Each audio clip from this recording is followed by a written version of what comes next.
I welcome you all to this inaugural promotional address of the People Power Front, a newly registered political formation. I take this opportunity to thank Ugandans that have inherently contributed towards making Uganda a better place for all of us.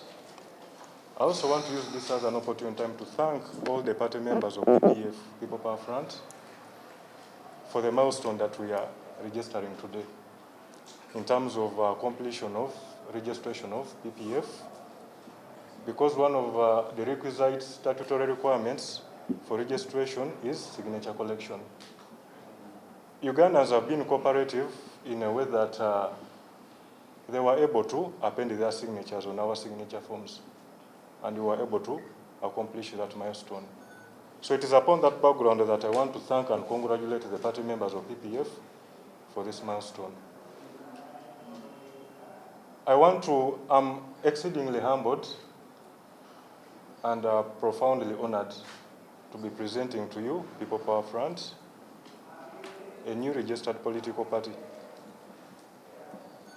that has joined the political arena of Uganda.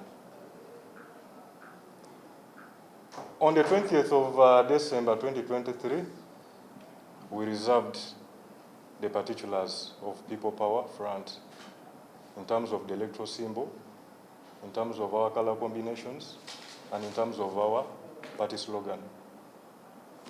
And the name of the party is People Power Front. Our color combinations are red, black, and gold. Our electoral symbol is the clenched fist. Our emblem is a clenched fist of the right arm inserted in the map of Uganda with the slogan inserted of People Power, Our Power. That is our slogan.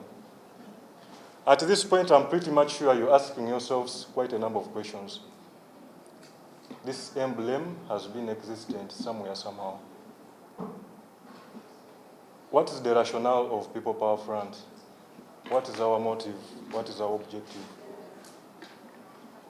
It is upon such a background that today we have this. It is upon such a background that People Power Front is being inaugurated today.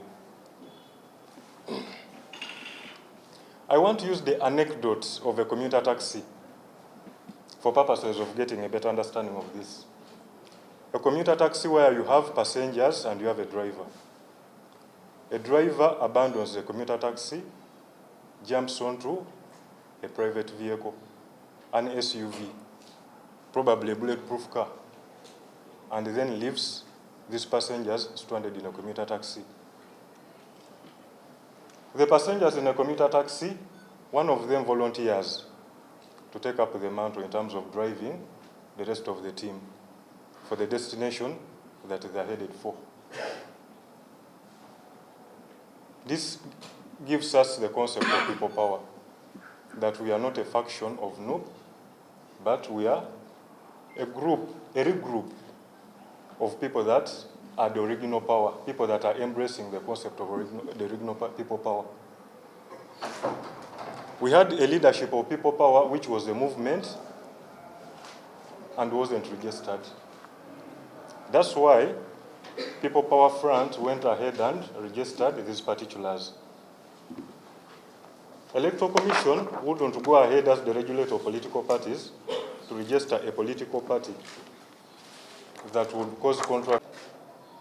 So that is the rationale of how we arrived. The composition of most of us here, actually 3/5 of the promoters of People Power have a footing in leading opposition, the leading opposition political parties. Most of them have been disenchanted, disillusioned by the political architecture of Uganda that is premised on extremism, embraces the principle of power belonging to the people of Uganda. A principle that affirms a participatory and inclusive approach, that affirms that Ugandans are at the helm of critical decision-making for this country.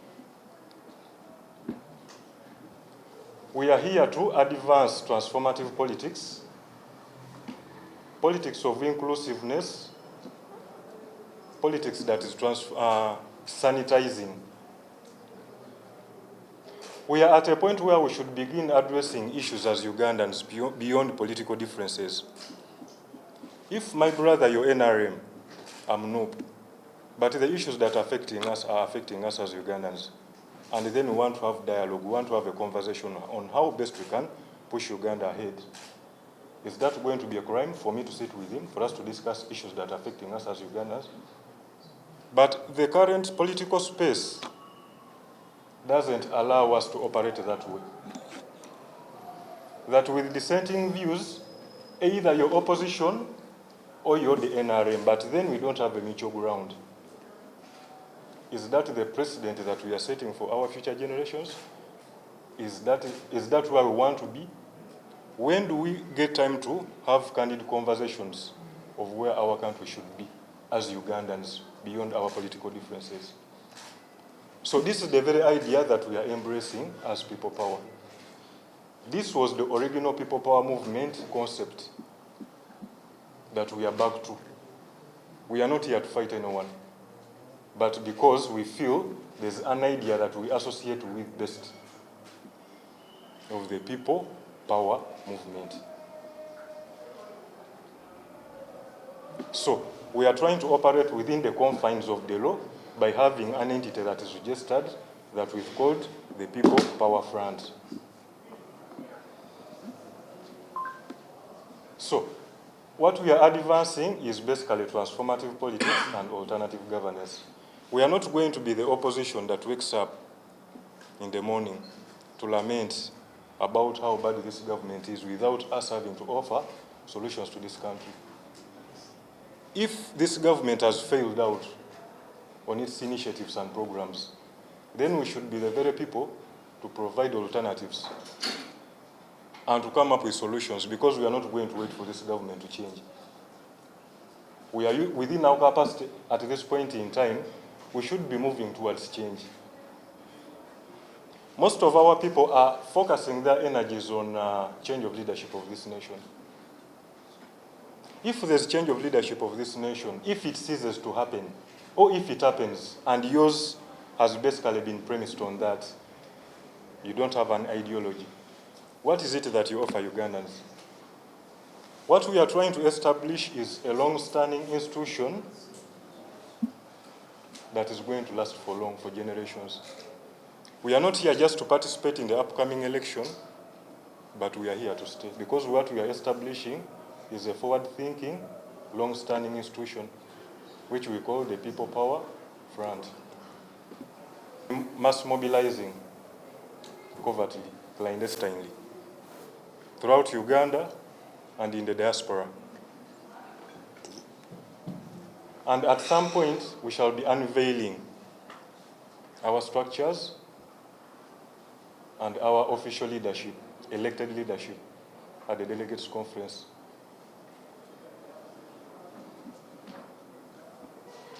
We are going to be fielding candidates at all levels, right from councillors to the highest office on this land. We are going to be registering party members. Much as we met the statutory requirement for registration, and we have 50 members of the 2/3 of the total districts in Uganda. But we are going to have an expansion to that membership. We shall have a mass enrollment, and that program will also come out at some point in time. Our party offices are going to be launched very soon. We are finalizing the setup. So it's not going to be business as usual. I know most of us might be seeing new political players, but I want to believe that there's a strategy. There's a strategy, and we are here to make things change. We are here to sanitize politics. And I want to implore Ugandans that this is a cause that we should all embrace. We are working towards transformative politics. We are not here to fight any other person or to fight each other, but we are here to complement our energies. And we also take the cognizance of the fact that there are political players that have existed before us, and we would want to appreciate their contribution towards nation building. But we also want to add a brick to what they've contributed. I'm also giving a clarion call to all Ugandans that feel suffocated in their political parties, people that have lost hope in the true struggle. Our hands are open. We should work together to make Uganda a better place for all of us. Walk with us this journey to make Uganda a better place. People power. Our power. People power. Our power.